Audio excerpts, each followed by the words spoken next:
L'école est censée apporter le progrès dans le tiers-monde. Elle serait indispensable au développement économique et social. Aujourd'hui, certains gouvernements en doutent. En Afrique, des voix s'élèvent pour dénoncer son rôle néfaste.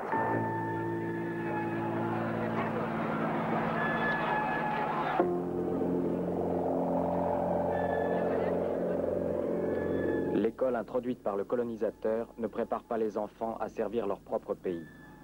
Elle leur inculque les valeurs d'une société coloniale.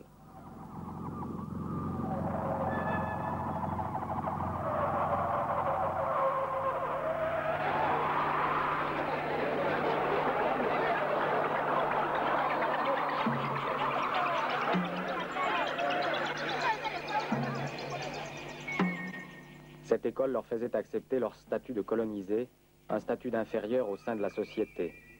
Elle les prépare à la soumission au pouvoir. Hier, un pouvoir colonial, aujourd'hui, n'importe quel pouvoir.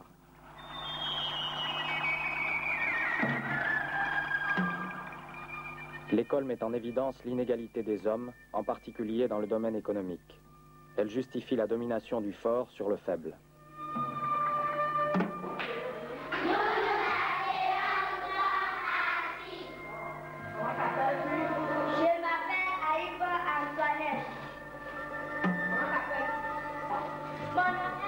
Par la langue qui y est employée, celle du colonisateur, par le contenu de son enseignement, l'école détache l'enfant de son milieu au lieu de l'aider à y entrer.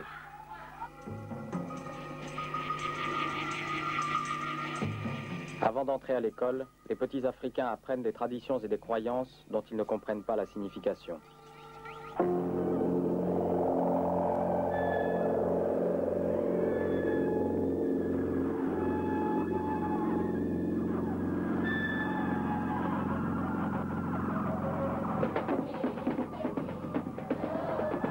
En entrant à l'école, ils reçoivent un autre enseignement qui leur fait admettre un autre système de valeurs sans le moindre rapport avec celui de leur milieu. À cause de l'école, ils vivent déchirés entre deux mondes différents, souvent contradictoires. Ils ne peuvent s'identifier à aucun des deux. Ils ne peuvent s'épanouir dans aucun des deux.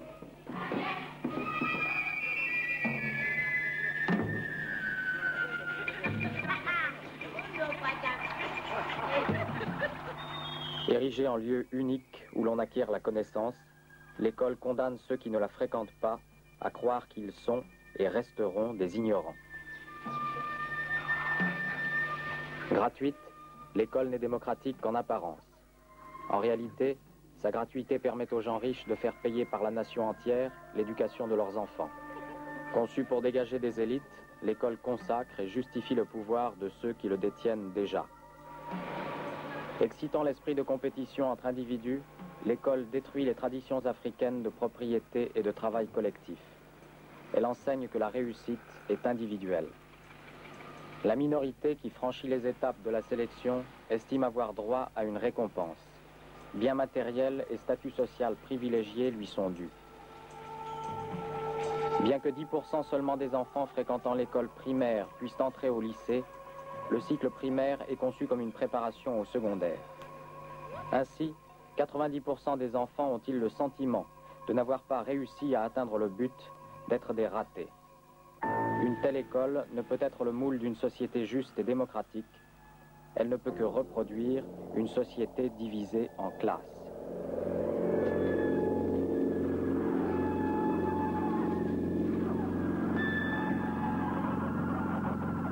Ces phrases résument les critiques de Julius Nyerere, président de la République de Tanzanie.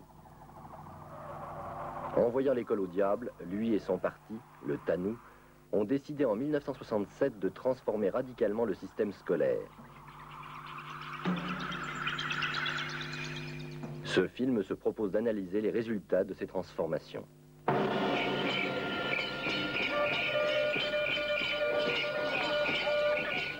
La Tanzanie fête le Saba Saba, 20e anniversaire du TANU, le parti unique. À Dar es Salaam, la capitale, nombreuses manifestations, dont celle de la jeunesse dans le stade de la ville. Curieux ballet. Des Africains déguisés en Africains. Peut-être s'agit-il de rappeler une option fondamentale du régime. Le pays construira le socialisme en renouant avec les traditions collectivistes de la société africaine précoloniale. Pour atteindre ce but, l'école introduite par le colonisateur devait disparaître.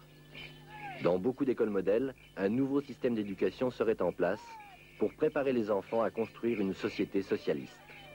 Par exemple, à Sega, à 100 km de la capitale.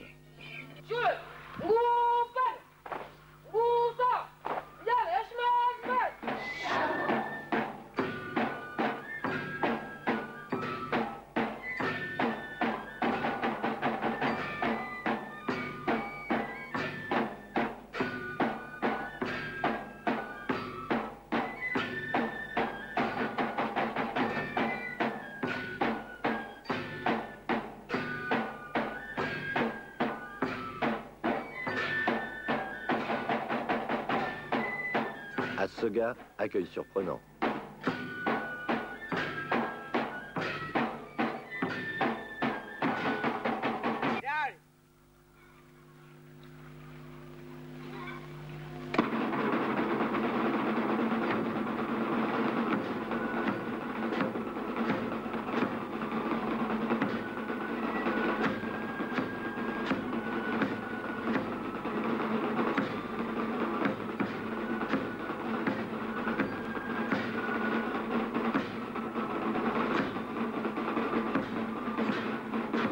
Cette parade évoque bien le passé, mais pas celui d'une Afrique encore libre, celui de la colonisation anglaise. L'école de Sega est des plus classiques. Les enfants défilent, glorifiant une discipline de type militaire. Mais le respect de la discipline en tant que discipline, c'est le respect de l'ordre en tant que tel, la soumission à l'autorité, quelle qu'elle soit. C'est donc le contraire d'une préparation à la vie dans une société socialiste, telle que le président Nyerere l'a définie. En quoi l'école de Sega est-elle une école modèle? Il faut attendre que cette parade se termine et que les cours commencent pour essayer de le comprendre. Oui, quelque chose a changé.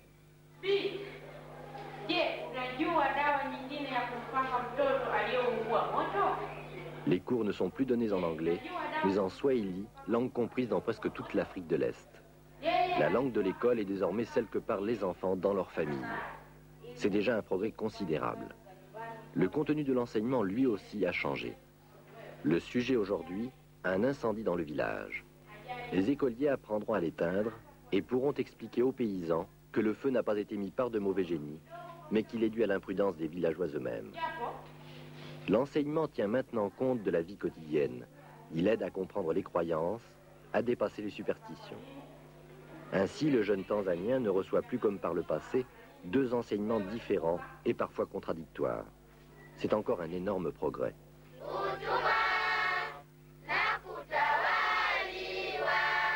On apprend l'histoire du pays, on la chante. Douloureuse histoire. Les incursions arabes et l'esclavage. La colonisation allemande, cravache en main.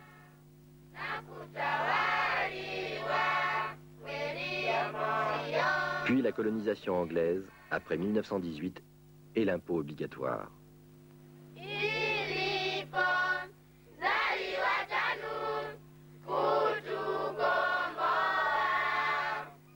Enfin, un homme se lève, Nyerere.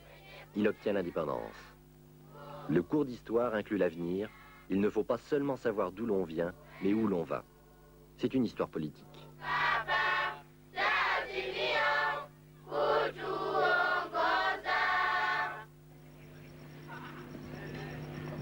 Les enfants ne doivent plus se borner à recevoir passivement l'enseignement des maîtres. Réunis en petits groupes, ils s'apprennent les uns les autres ce que tous doivent savoir. Mais surtout ce que les paysans devraient savoir. En ce moment, comment soigner une poule.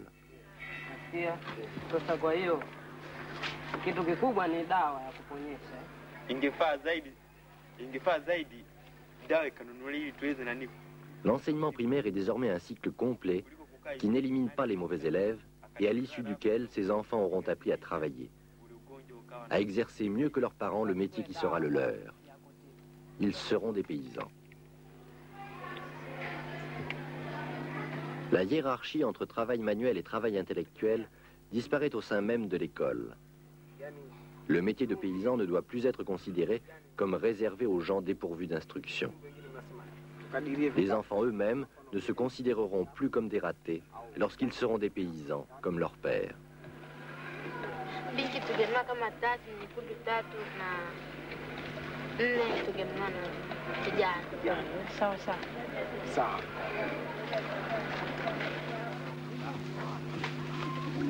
L'école possède des champs que les élèves cultivent. Grâce à la vente des produits, l'école doit peu à peu arriver à financer son propre fonctionnement. Aujourd'hui, dans son ensemble, l'école coûte trop cher à l'État. Aussi n'y a-t-il pas assez d'écoles et d'enseignants dans le pays.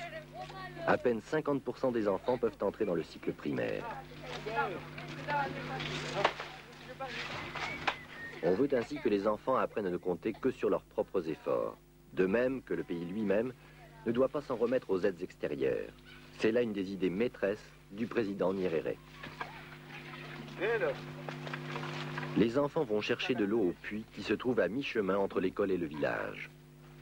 C'est leur seul contact avec les paysans.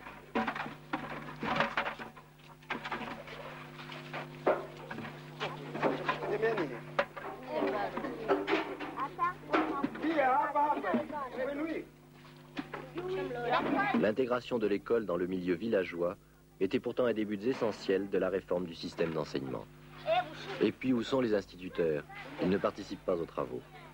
Serait-ce que l'égalité entre travail manuel et travail intellectuel n'existe que lorsqu'il s'agit des élèves, c'est-à-dire des futurs paysans? Le maïs, cultivé sur les terres de l'école, sert à nourrir 2500 poules pondeuses. Ce poulailler est la fierté de l'école. Là encore, ce sont les élèves qui s'occupent de tout.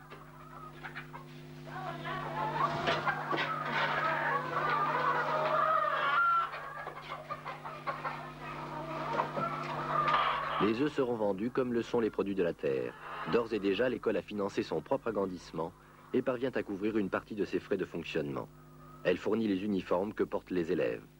D'ici quelques temps, elle sera peut-être en mesure de donner aux enfants un repas à midi. Pour l'heure, ils ne mangent qu'une fois par jour, le soir en rentrant chez eux. Compter des œufs, les vendre, tenir la comptabilité des ventes et des stocks, c'est une manière d'apprendre le calcul. C'est aussi s'initier à la gestion, et un paysan doit connaître quelques principes de gestion.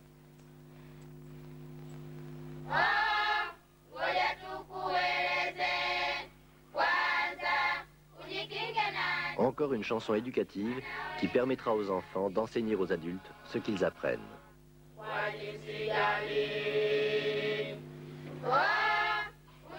Ne jamais boire que de l'eau propre. Porter des chaussures. Manger des fruits, des légumes ou des œufs, même si les tabous l'interdisent. La santé en dépend.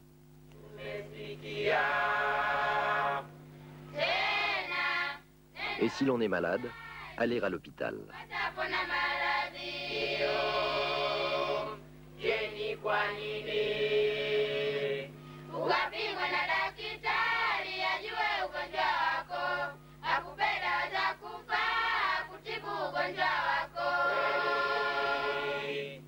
Un peu comme on déroulerait ailleurs un grand tapis rouge, ces enfants balaient la route qui mène à l'école de Boko.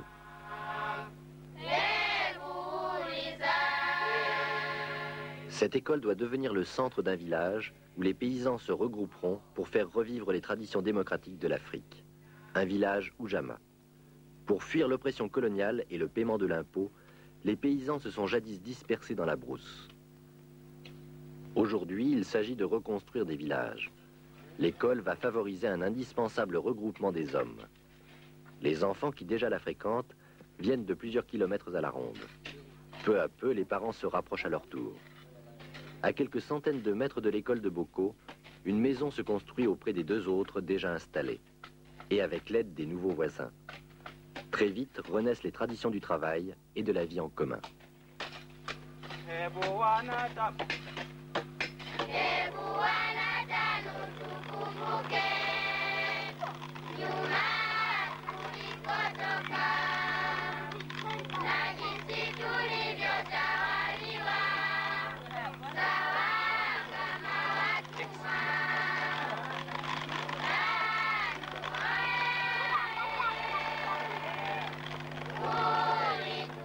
À côté de la vieille école en terre battue, une autre école déjà s'élève.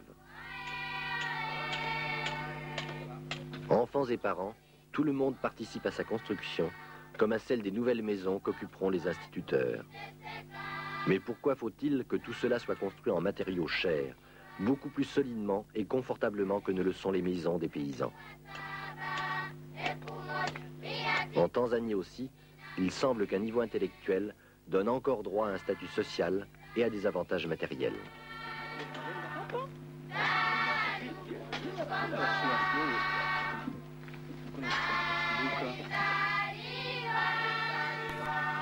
C'est dans les rizières et les champs des paysans, parfois à plusieurs kilomètres de Boko, que les élèves vont travailler, car l'école n'a pas mis de terre en culture pour elle-même. Les enfants, tout en acquérant comme à Soga le sens du travail en commun, peuvent faire bénéficier les paysans de ce qu'ils ont appris à l'école. L'école n'est plus un corps étranger au milieu paysan. Elle est intégrée à l'économie du village. Elle est le moteur qui entraîne ce dernier, l'incite à un retour aux traditions africaines. Chacun apprend de chacun.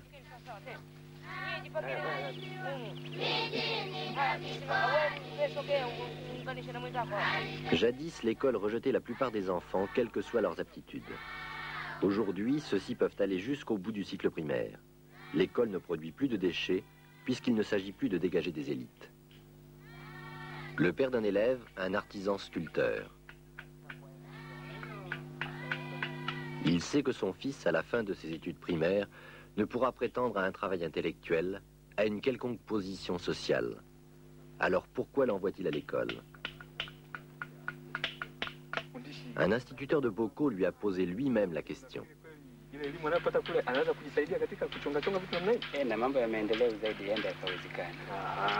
did the gentleman say? Well, the gentleman is saying that he's sending his son to the school in order to get more education. That education will help him. That will help the son. Ce paysan dit qu'il envoie son fils à l'école pour qu'il sache plus de choses qu'il n'en sait lui-même et que cela puisse les aider tous deux à vivre mieux qu'actuellement. Et aussi que si le fils est plus instruit, il pourra aider les villageois en leur apportant ce qu'il aura appris à l'école. Ainsi, l'enseignement a-t-il repris le sens qu'il doit avoir? L'enfant apprend pour savoir. Et grâce à ses connaissances, pour mieux servir la société à laquelle il appartient.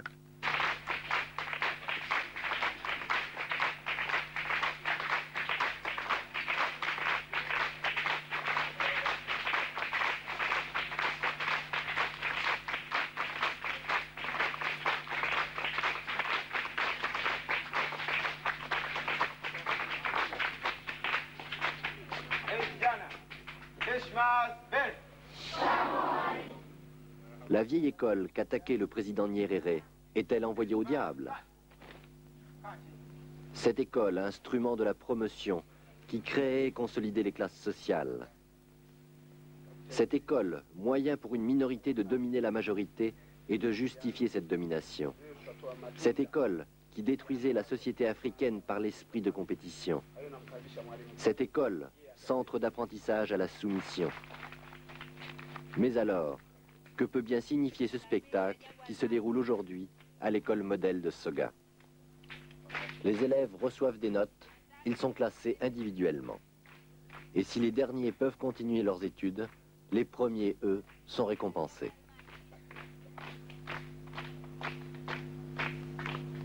Le contenu de l'enseignement a changé. Les méthodes d'enseignement ont parfois changé. Mais dans son esprit, l'école n'est-elle pas demeurée la même? Sur la base de leurs notes, quelques élèves seront autorisés par une commission nationale à entrer au lycée. Comme toujours, c'est le sommet de la hiérarchie qui désigne ceux qui auront le droit d'arriver au sommet.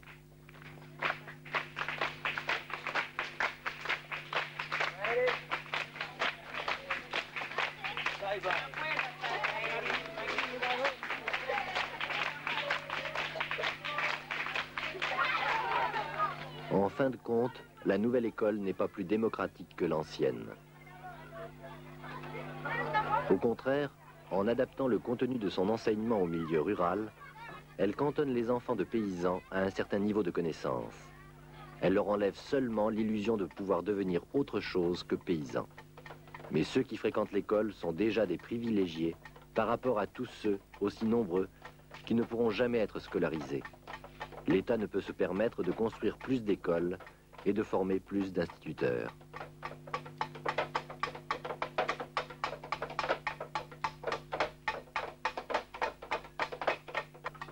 Ces enfants appartiennent à la moitié oubliée de la nation. Une nation que l'école, une fois encore, coupe en deux.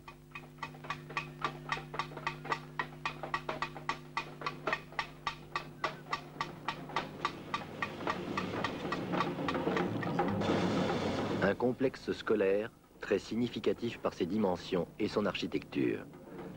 Construit avec l'aide des pays de l'Europe du Nord, il comporte plusieurs lycées et une école d'agriculture. Un petit monde à part, loin de toute agglomération, disposant d'une multitude de services généraux jusqu'à une poste et une banque.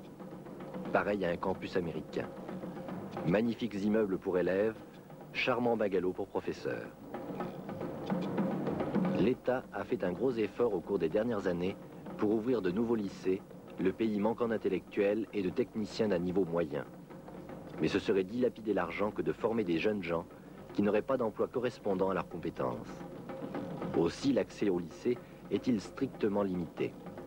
À l'issue de leurs études secondaires, quelques lycéens pourront être autorisés à entrer à l'université, mais là encore, seulement en fonction des besoins prévisibles du pays en cadre supérieur.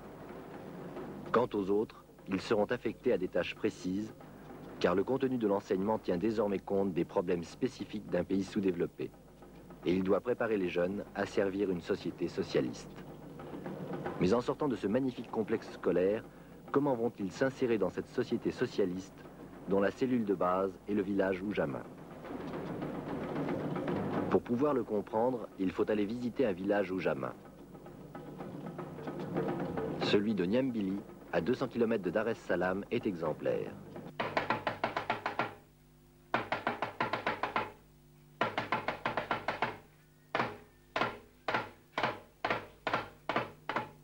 Vers 8 heures du matin, à Nyambili, le tam-tam rappelle qu'il est temps d'aller au travail.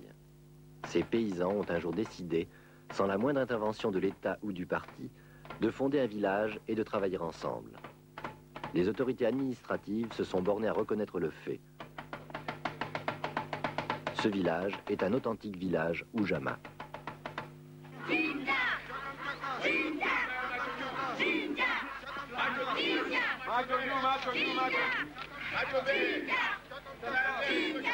Ce village est exemplaire.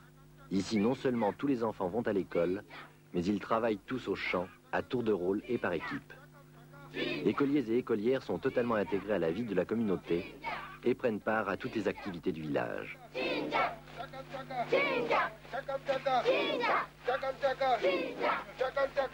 Les villageois se répartissent les travaux du village, les terres sont collectives.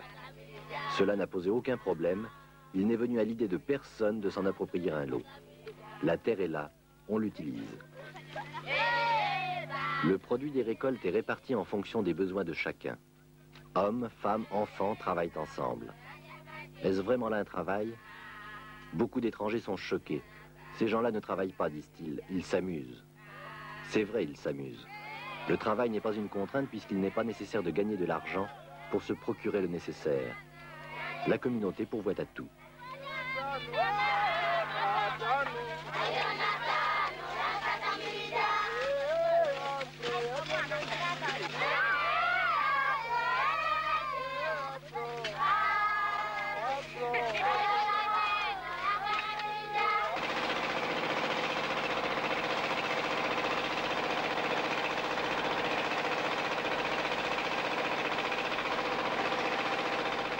Chacun peut venir prendre la farine qu'il lui faut au moulin du village. Personne ne prend plus que le nécessaire, pas besoin de comptabilité, tout se passe comme dans une grande famille.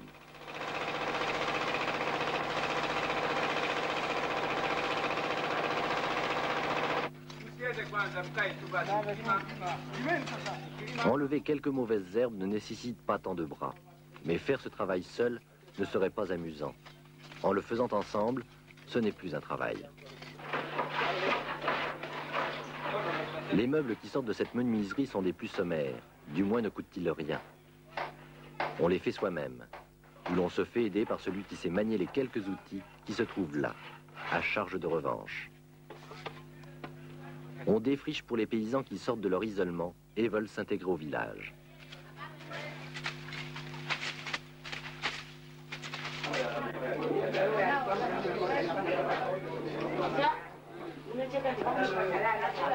Les femmes filent, tissent, cousent ensemble, utilisant les fibres de sisal qui poussent ici à l'état sauvage.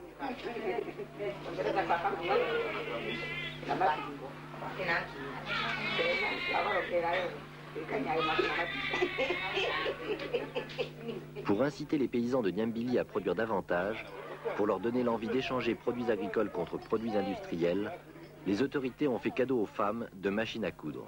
Peine perdue. Les paysans de Niambili ne font aucun effort pour produire davantage.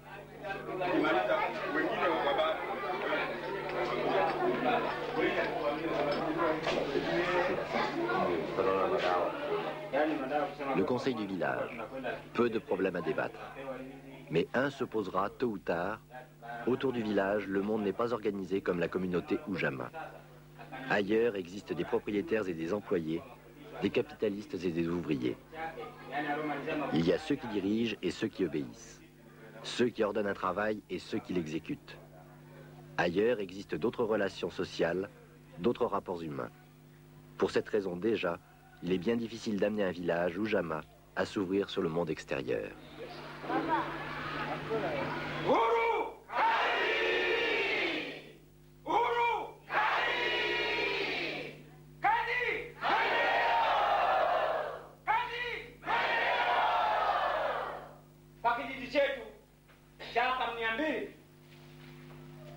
Kupata bahati kubwa sana kwa tarehe ya leo kutuijia wataalamu na kuona maendeleo yetu na kuona kisomo cha watu wazima tunayojitahidi.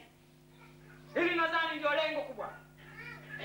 Hili ndio lengo kubwa kabisa serikali yetu.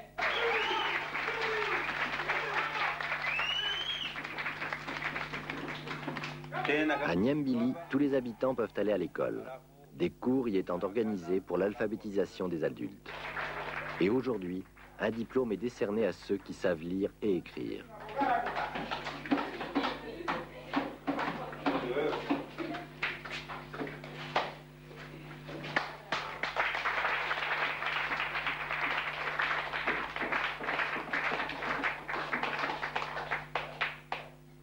Anayefuata ni Bwana Zuberi M. Mlindo.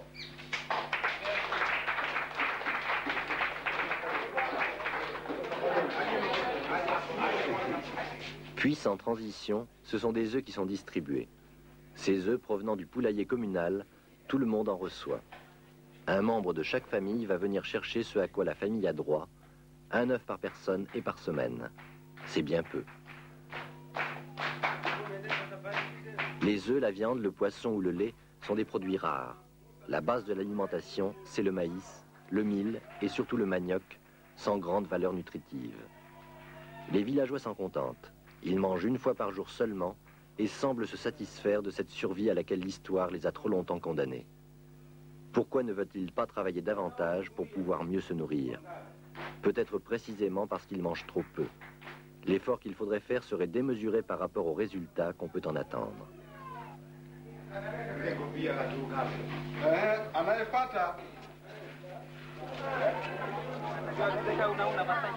Pauvres mais non pas misérables, les paysans de Niambili forment une société équilibrée.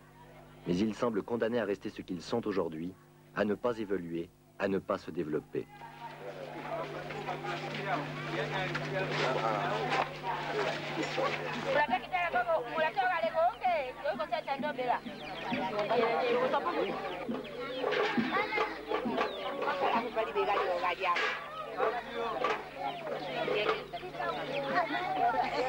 Une fois par semaine au moins, le repas est pris en commun, tradition que l'on retrouve partout en Afrique. Il s'agit de rappeler que la cellule de base de la société, ce n'est pas la famille seulement, mais le village entier, le groupe qui travaille collectivement et partage tout. C'est la grande famille africaine, où les cousins s'appellent des frères et où les amis s'appellent cousins.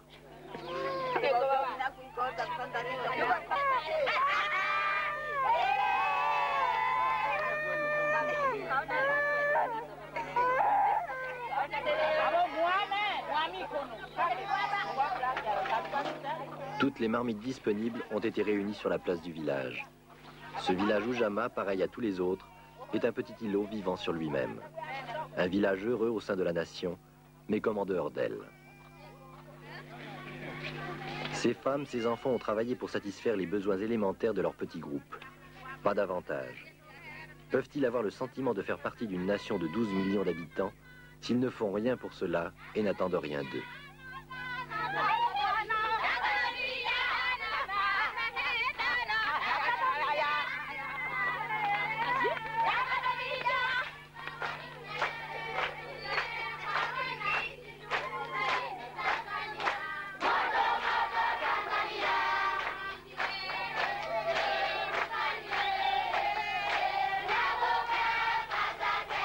Cette gaieté ne peut pas cacher une évidence, l'échec d'une politique. Le gouvernement a encouragé le regroupement des paysans, l'organisation démocratique de leur village. Mais il n'a pas essayé, dans les autres secteurs de l'économie, de transformer le contexte né de la colonisation.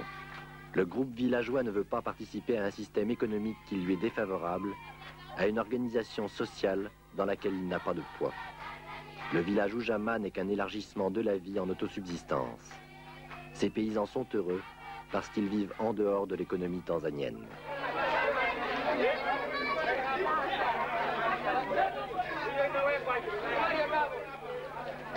S'ils parviennent à vivre mieux qu'avant la fondation du village, leur pays s'enfonce quant à lui dans une crise grave. Les villes ne sont plus approvisionnées. Il faut importer de plus en plus et à n'importe quel prix. Pour la Tanzanie, l'avenir paraît sombre. Si les paysans ne participent pas à l'économie, le développement du pays est condamné. Mais un processus de développement ne pouvait être amorcé que si toutes les activités étaient réorientées en fonction des besoins de l'agriculture et des besoins des paysans. Il faudrait que les citadins n'aient pas d'autres exigences que celles de la grande masse de la population. Utopie.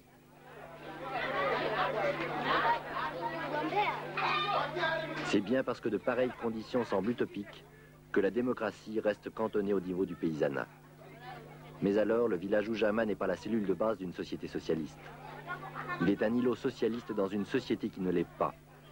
La nouvelle école contribue à l'isolement du paysanat en lui fournissant une instruction adaptée à son milieu seulement.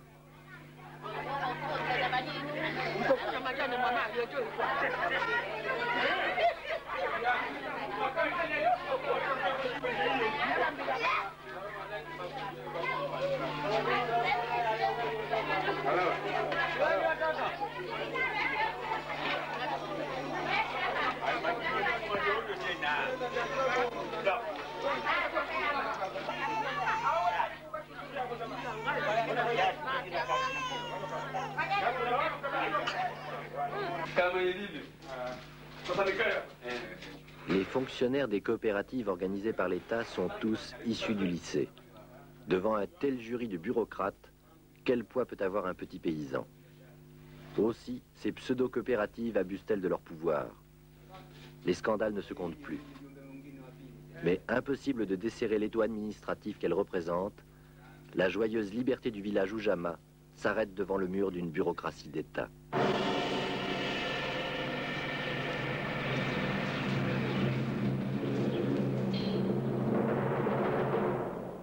L'université de Dar es Salaam a été construite avec une aide internationale importante. Ici encore, des réformes dans le contenu de l'enseignement. Le pays n'a pas besoin de diplômés formés comme en Europe, mais de cadres adaptés à ses problèmes spécifiques. Le recteur de l'université explique quelles seront leurs fonctions.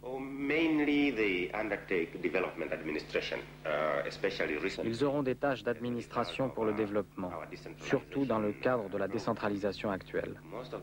La plupart des étudiants iront dans les provinces pour remplir des fonctions administratives, planification, administration générale, etc.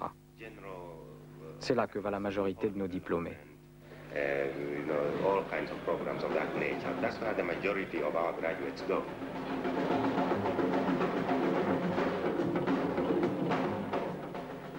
Dans un régime capitaliste, disait le président Nyerere, l'école permet à la bourgeoisie de se coopter. N'en va-t-il pas de même en Tanzanie?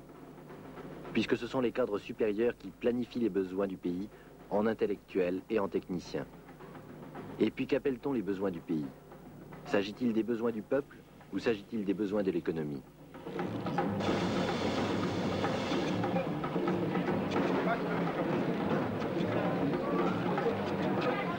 En Tanzanie comme ailleurs, les choix économiques sont faits par une élite qui a des intérêts à défendre. La société devra se modeler sur l'économie conçue et organisée par cette élite. Rien d'étonnant à ce que la division des classes s'accentue.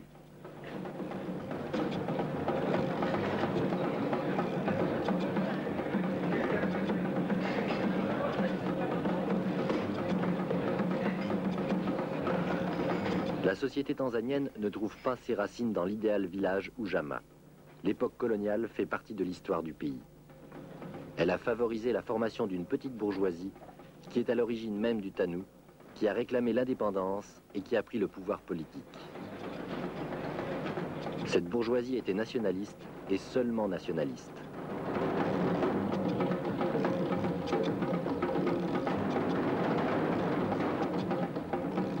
Dans les options socialistes du régime, elle a trouvé l'occasion d'évincer les intérêts des étrangers et de prendre elle-même en main la conduite de l'économie.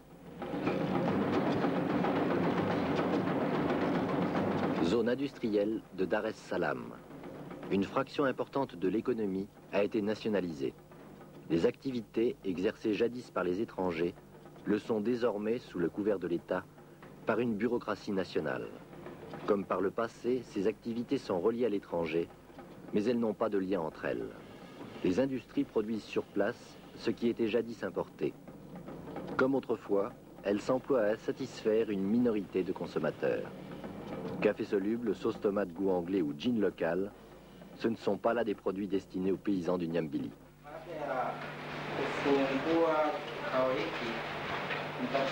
Pour tenter de contrebalancer le poids grandissant de la classe bureaucratique et technicienne, des conseils ouvriers sont peu à peu mis en place dans les entreprises. Celui de l'usine textile de Dar es Salaam s'est réuni sous la présidence du directeur général.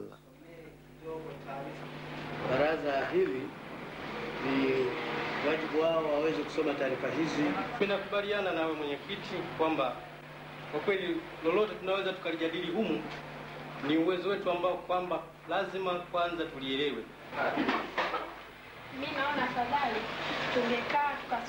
Aux discussions qui se déroulent, bien des limites s'imposent. D'abord, les options générales de l'entreprise dépendent du plan, d'une administration d'État hors de portée d'un contrôle ouvrier.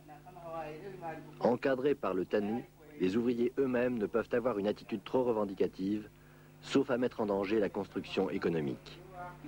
D'autant que le pays, manquant de capitaux, fait de plus en plus appel aux investisseurs étrangers, dont la confiance serait ébranlée si la classe ouvrière pouvait discuter sa place au sein de la société comme au sein de l'entreprise.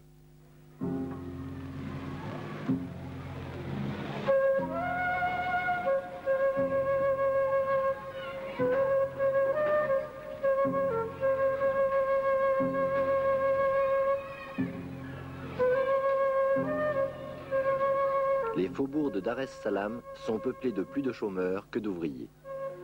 Comme dans la plupart des pays du tiers-monde, l'industrialisation a aggravé le chômage au lieu de le résorber. Le système économique importé d'Europe ne correspond pas plus au contexte tanzanien que le système d'éducation, lui aussi importé d'Europe, ne correspond à la société tanzanienne. Mais l'un ne peut fonctionner sans l'autre. L'école ne pourra pas être envoyée au diable aussi longtemps que la construction économique ne sera pas radicalement transformée.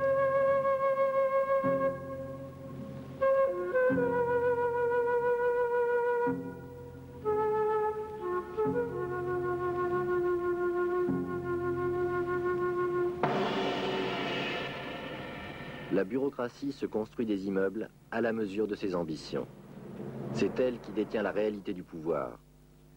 Si les critiques que formulait le président Nyerere à l'encontre du système d'enseignement ont débouché sur des réformes qui ont aggravé les défauts de l'école, c'est à cette classe qu'on le doit. La Tanzanie n'a jamais été aussi dépendante de l'étranger. Obligée à des importations massives, le port de Dar es Salaam est saturé.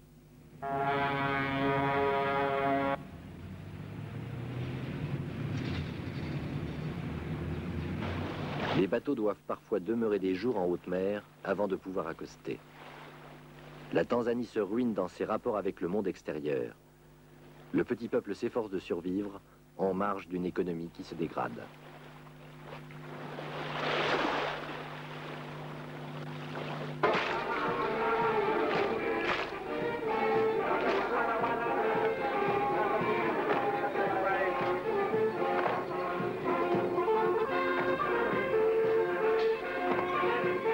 « 20e anniversaire du TANU.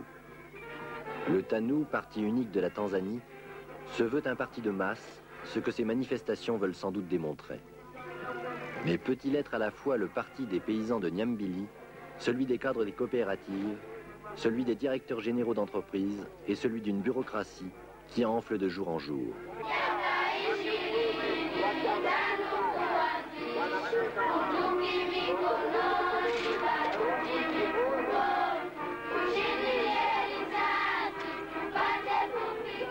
Les divisions de la société tanzanienne se reflètent au sein même du TANU.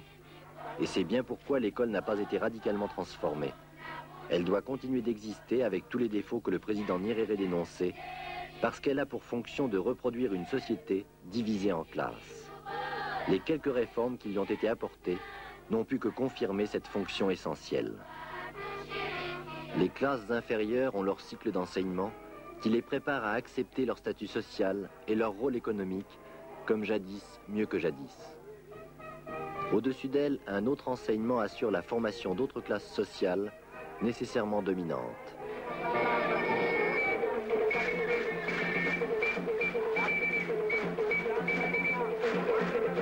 Mais toutes ces contradictions provoqueront peut-être un jour une réaction. Peut-être l'école traditionnelle sera-t-elle alors abolie, puisque c'est la condition préalable, comme l'a dit le président Nyerere, pour que s'instaure une véritable justice au sein de la société.